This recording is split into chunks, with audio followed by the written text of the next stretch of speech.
Hello, everyone, and welcome to the latest episode of The Good, the Bad, the Score. I'm Collin. And I'm Andrew. And today we're continuing our talks on Cats, both the Broadway show and the 2019 movie. Now, if you have not had a chance of watching or listening to our Cats 2019 review, please go check that out. It's very entertaining. We had some great things to say about the movie. Yes, we did. But now we did. It was very entertaining, so make sure you watch our review prior to this comparison of the Broadway show of Cats and the movie Cats 2019 and how they could have done better. Now, last night I rewatched the movie Cats and then I watched the Broadway show on YouTube. Now, Andrew, what is your experience? What version of Cats have you seen? I've seen the movie version with a bunch of horrible CGI Alvin the Chipmunks looking creatures dancing on a railroad track. That's the one I've seen. I've seen the one where they look like they're naked as hell, and I didn't want you to go. It's a hell of a time. It's a hell of a time. So you did not see the beloved Broadway show? Nope. I don't plan to see it. I don't plan to watch it. Okay, so today my goal is to try and convince Andrew to watch the Broadway show. And also how they could have made a better Cats movie. So, before I even start anything, Andrew, you are Tom Hooper. You have the knowledge of this crappy movie, and you're going back, it's like, okay, we need to make this a good movie. Andrew, how are we going to make Cats a good movie without your knowledge of the Broadway show? How do you make Cats a good movie? Well, here's the first thing you do. First thing, don't do the CGI motion capture on the actors. You make them wear costumes, okay? You make them wear costumes, and that's what you do first. Because the CGI doesn't work. I don't think we're ready for that type of technology in that sort of way yet. I know we've done it in many movies, but it does not work for a musical, or at least not yet. So you do that first. Secondly, what I would do is change the music, add some new songs maybe. Maybe they did add new songs, I don't know, but I think the music needs an upgrade, and I also would probably try to put less singing in it. I would put less singing in it and have some talking to it. That's what I think makes a good movie musical, is when there's equally both singing and equally both talking in it at the same time. Yes, singing from start to finish works in Broadway stage theatrical productions. Okay? I liked Les Miserables. Les Miserables had all singing to it. I liked it. I thought it was good. But for a movie like Cats that's rated PG, it does not work with singing nonstop. Especially when it's songs that are so outdated. It's old as hell. And yeah, I think that's what I would add. And of course, I would want to add more to the characters. And I would absolutely give the lead cat actress something more to do, and then instead of just giving facial expressions and flirting, whatever, like, I don't know. Flirting? Yeah. Okay, so I'm going to give you some insight on the history of making a Cats movie. Okay. One of the things is, and I think you would really be surprised by this, is in the late 90s, early 2000s, maybe later, I'm not sure, you can fact check me, audience, I don't care. Steven Spielberg was going to do an animated version of Cats. There are concepts out there of what it would have looked like. It would have been very much like in the silhouettes. And it didn't really get off the ground with that. I don't know why it didn't. I think, honestly, like you said, going the animated route, it would have been a smarter decision if it wasn't for the fact that the Broadway show barely has a plot. There's barely any plot in the Broadway show. There isn't a main character in the Broadway show. This isn't a complaint. Well, I'm already not convinced. Okay, well, we'll get there. All right. So the Broadway show if you look at the costumes in that any performance, there's a couple of things you would notice that this movie is lacking. One is the paws. What they do is they have pattern on their arms and their legs that looks like paws. So you on a Broadway stage, you can forgive the fact that they have fingers, but they, for the most part, you can buy into the fact that they look like claws. Even more important, they actually do look like cats. They have very exaggerated faces, especially the makeup they have on them. They look like cats, and they also have, all of them have very fluffy heads. Like, literally, they would have like an afro of hair. So you can buy into the fact, yes, they're human. They're on stage. You're not going to actually have them look like cats. But you can at least appreciate the costume work that went into that compared to this movie, where it's just... Exactly. I don't know what you call it. But that's the thing. Even the fact of okay, so the limitations of Broadway, you have actors on stage. You can't really put them in big cat costumes. So what they did, honestly, it looked very fantastic. I really appreciated the makeup, the costumes, and for the most part the set design, even though it all took place in one spot. So now you're translating it to a major motion picture. Now you can actually animate them to look like cats. While the dancing might be effective and all that, you can find a way to make it work. You could have them like looking like if it's animated, you have them animate like cats, and then they could dance. I don't know. I ain't getting paid the big bucks for this. But for my low budget how to fix movies, you needed to have it to where the cats in Cats look cute. You need it to where if the design for these cats looked the least bit attractive, not like sexual, but just like the idea, like, oh, that's so cute. Yeah. My kid would want a plush doll of this, a toy. Then the movie would be boosted a little bit. You still have the writing, which we'll get into, but for the character designs, they needed to pull a Sonic, where in the Sonic the Hedgehog movie, they had a very ugly design that was misguided. It literally went right into how it looked bad. It didn't look like Sonic. The internet spoke their outcry, as they did with Cats, and Paramount decided to pull the movie from its November release of last year, reanimate Sonic, and release it Valentine's Day in this year. Now, Sonic looks like Sonic. He's a cute little character. He's fun-loving and all that. And the movie made money. That's what they should have did with Cats. Once they heard the outcry of how the fans and non-fans were reacting to this trailer, they should have said, okay, we need to redo this movie. As you see, the movie bombed on the box office. People did not want to see this movie. They were very against it. Yeah. You need to win back people's love and viewership, their money, to go see Cats. I don't know if they were expecting to make so much money out of that, because that was just a bad month to release that in general, because you had Star Wars out that month. No, because you had Greatest Showman when Last Jedi came out. Movie really, in Christmas time there's always going to be like a musical to come out. Yeah. Now what they saw is, okay, we can't really delay this movie till next Christmas because you have the Steven Spielberg musical West Side Story coming out. So they were kind of at a predicament, so they kind of just hoped for the best, and they clearly lost. But I digress. Moving forward, so talking about the plot of Cats. Realistically, the movie does, on paper, a fairly faithful job adapting the story of Cats. That being, Cats doesn't really have a story.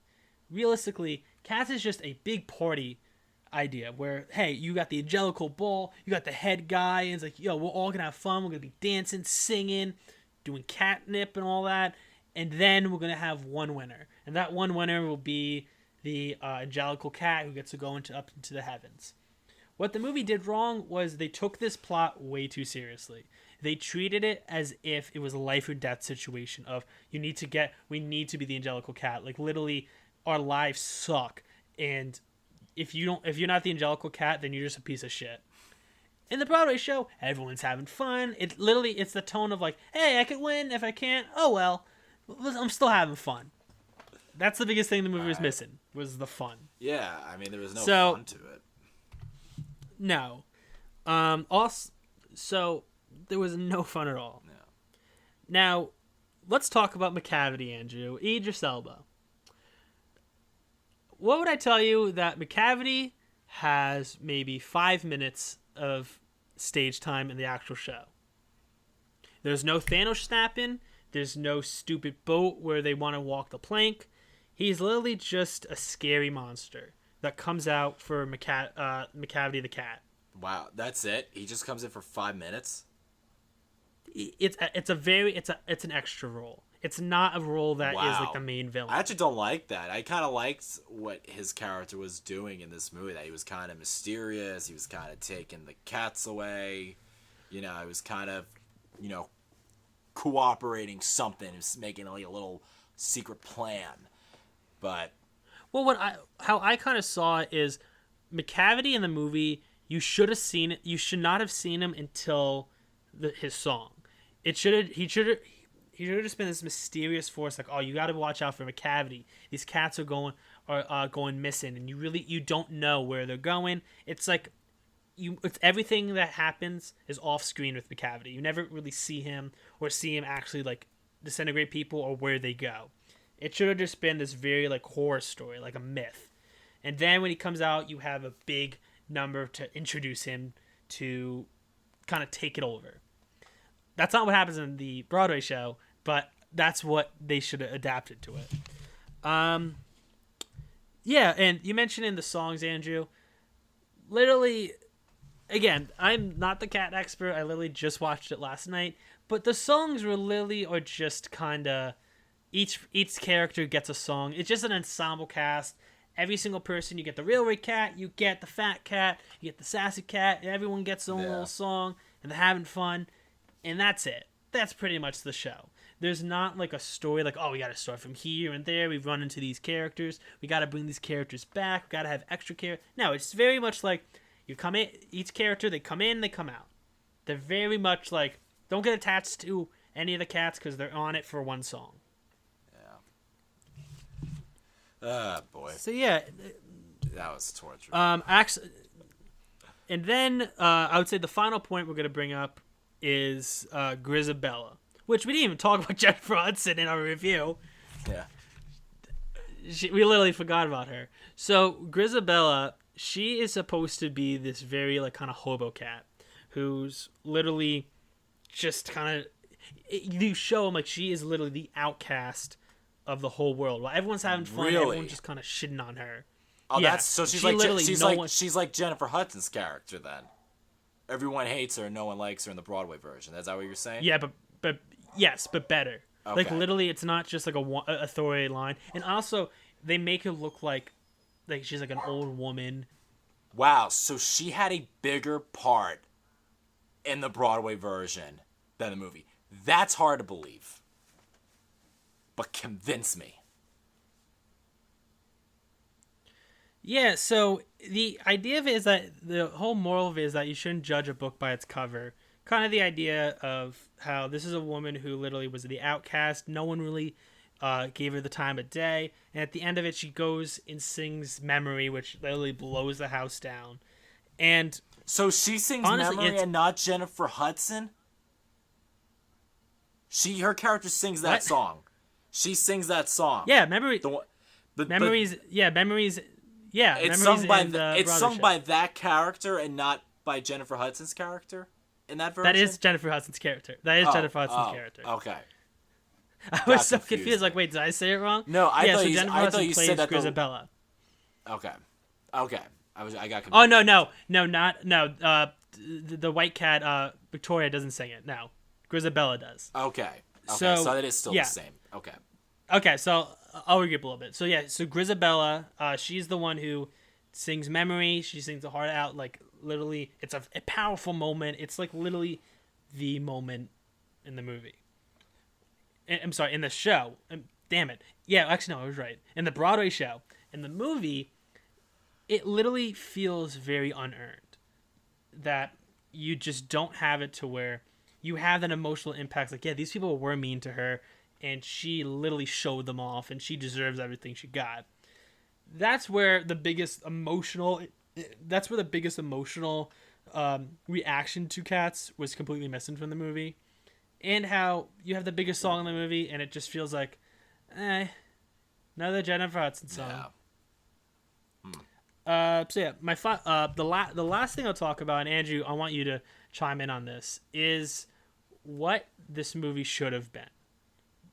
With my knowledge, with the knowledge I gave you of the show, I recommend that you have Victoria, the white cat, just be the kind of the body of the audience in the movie, to where she literally doesn't say anything. She just has that she's just a background extra throughout the whole movie. Just like the play, everyone identifies with her because she's like the cat that you see you're the first cat that they see because it's white, and everyone else is like kind of darker. So then you have the whole movie, she's just the background character. She's singing, she's just kind of going along with the ride.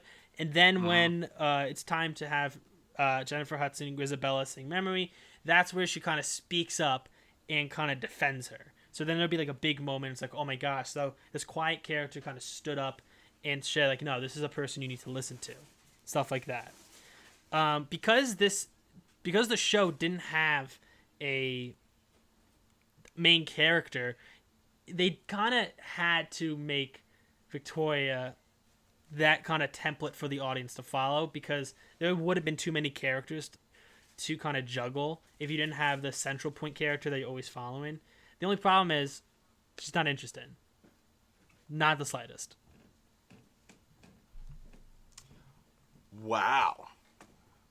Well, I guess there is a sort of big difference right there, I guess, you know. I guess there is a big difference. Yeah. But you do bring up a good point. I mean, I think that the movie should have just focused on one character, and that was it. We should have been on this journey with this character, and why, you know, her being sent up to the heavens, whatever you want to call it, was important. You know, that's what it should have been. Yeah. I think they could have added some, you know, action into, like, a little, like, action or something to it, just a little suspense to kind of get us more engaged in what was happening. But it really should have focused on one character, and instead of just being the story, like, where she's just kind of, like, visiting these cats, that cat, or introduce this cat. Like, there's just too many characters being involved. You should only stick to one protagonist, and that was it. That's how it should have been from start to finish. Instead of just having this whole merry-go-round of meeting the fat cats, the thievery, the thief cats, whatever that was in the movie. Yeah, film. I keep forgetting them too. That's what it should have been. Yeah, I mean, it just the original movie just drags. I think that, like, I think this was a potential movie to do something a little bit different. Honestly, like I said, I think this musical feels very outdated, and I think it was an opportunity to make it something more than that. Yeah, I agree. It should have just been a streamline. It should have been streamlined. They could have still been a little bit ambitious, but they needed to kind of know what people know and what they don't know. All right, so the biggest question, Andrew, I totally agree. Did I convince you a little bit about the redeeming cats in the slightest? Not quite. Not quite. I kind of figured. The idea, still some work to do with that. The idea of a movie being something more, like we were just talking about right now, is convincing. The facts that you gave I think that's where I got That's convincing to me. But the whole other thing of what was different in that stuff, no. I still think it's just a flunky movie, show, whatever. And they lost an opportunity. The studio lost an opportunity to do something that was really cool. But, that happens. But, I think that idea, like we just said, I think that, that's the problem with movies. They get too carried away. They just try to cluster everything all over the place. And you should only stick to one thing only. And that's how it goes. And at the end of the day, no matter if it's a movie or a Broadway show, Cats It's still gonna is be crap. It's extremely trippy. It's a little frightening, no matter what. As much as Cats is a weird God, property. I have nightmares of Idris Elba and that looking naked. Then It's you gotta horrifying. watch the Broadway show because they have some very creepy imagery in that too. Ooh, I can imagine. Yeah, I feel like it's gonna be a hard. I can just pass for imagine you. just waking up and now you just go. Just like whoa. All right, Stay well, away. thank you everyone for watching, listening to this review, discussion, Insight, in-depth discussion. how to fix cats. Yeah. Yeah, exactly.